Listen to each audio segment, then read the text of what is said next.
नमस्कार। आकाशवाणी चंडीगढ़ से प्रादेशिक समाचारों के साथ मैं चंदन शर्मा। पहले इस बुलेटिन के मुख्य समाचार। संसद का 5 दिन का विशेष सत्र आज प्रधानमंत्री नरेंद्र मोदी के लोकसभा में 75 वर्ष की संसदीय यात्रा पर चर्चा के साथ शुरू हुआ।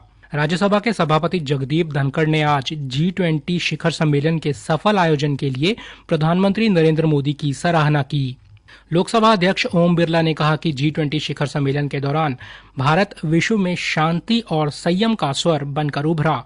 हरियाणा सरकार ग्रामीण लोगों के जीवन को बदलने के लिए ब्लॉक उत्थान कार्यक्रम की शुरुआत करेगी। पहले चरण में 22 अविकसित ब्लॉकों को कवर किया जाएगा और हरियाणा को नशा मुक्त बनाने की मुहिम से चलाई जा रही साइक्लोथॉन यात्रा आज फतेहाबाद जिले पहुंची और जींद जिला के लिए रवाना हुई। अब समाचार विस्तार से। प्रधानमंत्री नरेंद्र मोदी ने कहा कि पिछले 75 वर्षों में संसद की सबसे बड़ी उपलब्धि रही है इस पर लोगों का लगातार बढ़ता भरोसा। संविधान सभा से लेकर उपलब्धियों, स्मृतियों और संदेशों की 75 वर्ष की संसदीय यात्रा पर लोकसभा में चर्चा की शुरुआत करते हुए प्रधानमंत्री ने कहा कि भारतीय लोकतंत्र के सभी उतार चढ़ावों का साक्षी यह संसद भवन जनता के विश्वास और भरोसे का केंद्र बिंदु रहा है।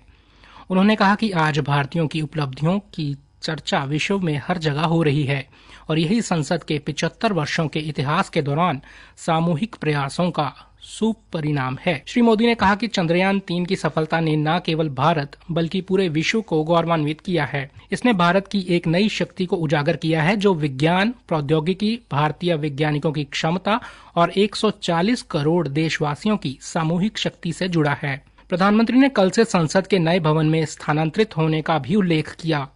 उन्होंने कहा कि हम इस ऐतिहासिक भवन को विदा दे रहे हैं जो आजादी से पहले साम्राज्यवादी विधायी परिषद था। प्रधानमंत्री ने कहा कि G20 की सफलता पूरे भारत की सफलता है। उन्होंने कहा कि यह हम सबके लिए एक गौरव का अवसर है क्योंकि यह किसी एक व्यक्ति या किसी एक पार्टी से जुड़ा नहीं है। उन्होंने कहा कि आज भारत ने स्वयं को विश्व मित्र के रूप में स्थापित किया है। श्री मोदी ने कहा कि सबका साथ सबका विकास का मंत्र दशकों से लंबित मुद्दों पर अनेक ऐतिहासिक निर्णय उनका स्थायी समाधान इस संसद में निकाला गया है। इसी संसद ने बांग्लादेश मुक्ति आंदोलन और श्रीमती इंदिरा गांधी के नेतृत्व में इसे दिए गए सहयोग समर्थन को देखा है। यही संसद आपातकाल के दौरान लोकतंत्र पर हमले का भी साक्षी रहा है। प्रधानमंत्री ने कहा कि संसद पर आतंकी हमला लोकतंत्र पर हमला था। प्रधानमंत्री ने संसद की रक्षा में अपने प्राण न्यौछावर करने वाले कर्मियों को श्रद्धांजलि दी। श्री मोदी ने संसद का सुचारू कामकाज सुनिश्चित करने में चैम्बर सहायक और सदन के कर्मचारियों के सहयोग के प्रति आभार व्यक्त किया। उन्होंने कहा कि पंडित नेहरू से लेकर शास्त्री जी और वाजपेयी जी तक संसद में अनेक नेताओं को भारत की परिकल्पना प्रस्तुत करते देखा है। उन्होंने कहा कि अब तक 7,500 से अधिक सदस्यों ने दोनों सदनों में योगदान किया और लगभग 600 महिला सांसदों ने सदन की गरिमा बढ़ाई। उन्होंने आशा व्यक्त की कि नए संसद भवन में सांसदों का प्रवेश नई आशा और विश्वास के साथ होगा। लोकसभा में कांग्रेस पार्टी के नेता अधीर रंजन चौधरी ने कहा कि पुराने संसद भवन को विदा कहने का समय हम सब के लिए बहुत ही भावनात्मक क्षण है। नए भवन में जाने पर भी पुराने भवन को हमेशा याद रखा जाएगा। डीएमके नेता TR बालू, तृणमूल कांग्रेस के सुदीप बंदोपाध्याय, बीजू जनता दल के भर्तृहरि महताब, YSRCP के M श्रीनिवासुलु रेड्डी, जेडीयू के गिरधरी यादव ने भी अपने विचार रखे। राज्यसभा के सभापति जगदीप धनखड़ ने आज G20 शिखर सम्मेलन के सफल आयोजन के लिए प्रधानमंत्री नरेंद्र मोदी की सराहना की। उन्होंने शांति और संयम की आवाज के रूप में भारत की भूमिका का उल्लेख किया है। शिखर सम्मेलन में विकासशील देशों के लिए गरीबी ऋण, स्वास्थ्य, खाद्य सुरक्षा और डिजिटल बुनियादी ढांचे जैसे विषयों पर विचार विमर्श किया। उपराष्ट्रपति ने G20 शिखर सम्मेलन के सफल आयोजन के लिए पूरे देश को बधाई दी। उन्होंने कहा कि सभी राज्यों और केंद्र शासित प्रदेशों को कवर करते हुए 60 शहरों में 200 से अधिक G20 की बैठकें आयोजित की गईं। इस सम्मेलन ने दुनिया को भारत की विविधता, लोकतंत्र और प्रतिभा का अनुभव करने का अवसर प्रदान किया है। राज्यसभा के सभापति जगदीप धनखड़ ने कहा कि भारत की G20 अध्यक्षता समावेशी, महत्वाकांक्षी, कार्योन्मुखी और मानव केंद्रित साबित हुई है। लोकसभा अध्यक्ष ओम बिरला ने कहा कि हाल ही में नई दिल्ली में आयोजित G20 शिखर सम्मेलन के दौरान भारत दुनिया में शांति और संयम की आवाज बनकर उभरा है। श्री बिरला ने कहा कि भारत ग्लोबल साउथ की आवाज बन रहा है और प्रधानमंत्री मोदी के नेतृत्व के कारण ही अफ्रीकी संघ G20 का स्थायी सदस्य बन गया है। 5 दिवसीय विशेष संसद सत्र की शुरुआत के प्रथम दिन सदन में लोकसभा अध्यक्ष ने G20 शिखर सम्मेलन की सफलता के लिए प्रधानमंत्री नरेंद्र मोदी के दूरदर्शी नेतृत्व की सराहना की। प्रादेशिक समाचार आकाशवाणी चंडीगढ़ से प्रसारित किए जा रहे हैं। हमारे राष्ट्रीय बुलेटिनों और ताज़ा समाचारों के लिए आप हमारी वेबसाइट newsonair.in.nic पर लॉगिन कर सकते हैं। हरियाणा सरकार राज्य भर के अविकसित ब्लॉकों में रहने वाले लोगों के जीवन स्तर में सुधार लाने के उद्देश्य से ब्लॉक उत्थान कार्यक्रम BUP की शुरुआत करने जा रही है। पहले चरण में अक्टूबर में शुरू होने वाले 22 अविकसित ब्लॉकों को कवर किया जाएगा, जिसमें प्रत्येक जिले से एक ब्लॉक का चयन किया जाएगा।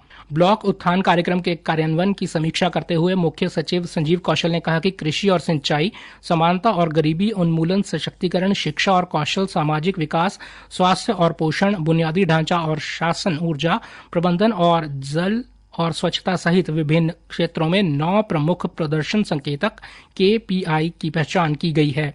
श्री कौशल ने सभी कार्यालयों को बेसलाइन मूल्यांकन के लिए 30 सितंबर तक सभी 143 ब्लॉकों के लिए उनके प्रासंगिक संकेतक के अनुसार डेटा जमा करने के निर्देश दिए।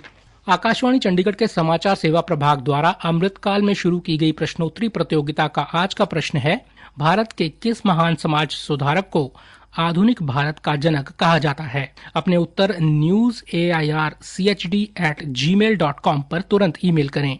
शनिवार को पूछे गए प्रश्न का उत्तर है, शहीद मदन लाल ढींगरा की याद में इस वर्ष उनके जन्मस्थल अमृतसर में मदन लाल ढींगरा स्मारक का अनावरण किया गया। इस प्रश्न का सही उत्तर देने वाले हमारे विजेता हैं फरीदाबाद के सराय ख्वाजा से रविंद्र कुमार मनचंदा। हरियाणा को नशा मुक्त बनाने के लक्ष्य से चलाई जा रही विशेष मुहिम हरियाणा उदय कार्यक्रम की श्रृंखला के तहत साइक्लोथॉन यात्रा आज टोहाना क्षेत्र के गांव चंदड़ कलां पहुंची। यहां हरियाणा सार्वजनिक उपक्रम ब्यूरो के चेयरमैन सुभाष बराला ने यात्रा का स्वागत किया। दशमेश नगर स्थित धन बाबा बूढ़ा साहिब गुरुद्वारा में साइकिल यात्रा के प्रतिभागियों को फूल माला पहनाकर उनका उत्साहवर्धन किया गया। श्री बराला ने प्रतिभागियों के साथ लगभग 10 किलोमीटर साइकिल चलाकर जन जन को नशा मुक्त हरियाणा बनाने का जागरूकता संदेश दिया। उन्होंने अपने संबोधन में युवाओं से नशा मुक्ति के खिलाफ एकजुट प्रयासों का आह्वान करते हुए कहा, हमें नशे को जड़ से खत्म करने का संकल्प लेकर देश प्रदेश के विकास में सक्रिय योगदान देना चाहिए। हरियाणा में पुलिस कर्मियों की क्षमता निर्माण तथा उनकी दक्षता बढ़ाने को लेकर आज पुलिस महानिदेशक शत्रुजीत कपूर ने वरिष्ठ अधिकारियों के साथ बैठक की। बैठक में CCTNS पुलिस जांच की गुणवत्ता में सुधार, पुलिस प्रशिक्षण, इन्वेंट्री सहित कई अन्य बिंदुओं पर विस्तार से चर्चा की गई। बैठक में पुलिस कर्मियों के प्रशिक्षण करवाने संबंधी विषय पर बोलते हुए श्री कपूर ने कहा कि जिला स्तर पर प्रशिक्षण स्कूलों के माध्यम से उन्हें प्रशिक्षण दिया जाएगा। वित्त मंत्रालय ने आज भारतीय जीवन बीमा निगम LIC के एजेंटों और कर्मचारियों के लिए नई कल्याणकारी योजनाओं की स्वीकृति दी। इस कदम से 13 लाख से अधिक एजेंट और 1 लाख से अधिक नियमित कर्मचारियों को लाभ पहुंचेगा। मंत्रालय ने LIC एजेंटों के लिए ग्रेच्युटी की सीमा 3 लाख रुपए से बढ़ाकर 5 लाख रुपए कर दी है। राष्ट्रीय आपदा प्रबंधन प्राधिकरण ने आपदा प्रबंधन के क्षेत्र में उत्कृष्ट कार्य करने वाले नागरिकों और संस्थानों को वर्ष 2024 के सुभाष चंद्र बोस आपदा प्रबंधन पुरस्कार प्रदान करने के लिए 30 सितंबर 2023 तक ऑनलाइन आवेदन आमंत्रित किए हैं। हरियाणा के शिक्षा, वन, पर्यावरण एवं पर्यटन मंत्री कंवरपाल कश्मीर के अनंतनाग में 13 सितंबर को आतंकवादियों से मुठभेड़ में शहीद हुए मेजर आशीष धोचक के निवास पर शोक संतप्त परिवार से मिले और परिवार के सदस्यों के बीच बैठकर इस दुख की घड़ी में उनका ढांढस बढ़ाया। श्री कंवरपाल ने सरकार की ओर से हर समय मदद का आश्वासन दिया, साथ ही मेजर की शहादत पर गर्व होने की बात भी कही। अंत में मुख्य समाचार एक बार फिर से। संसद का 5 दिन का विशेष सत्र आज प्रधानमंत्री नरेंद्र मोदी के लोकसभा में 75 वर्ष की संसदीय यात्रा पर चर्चा के साथ शुरू हुआ। इसी के साथ प्रादेशिक समाचार समाप्त हुए।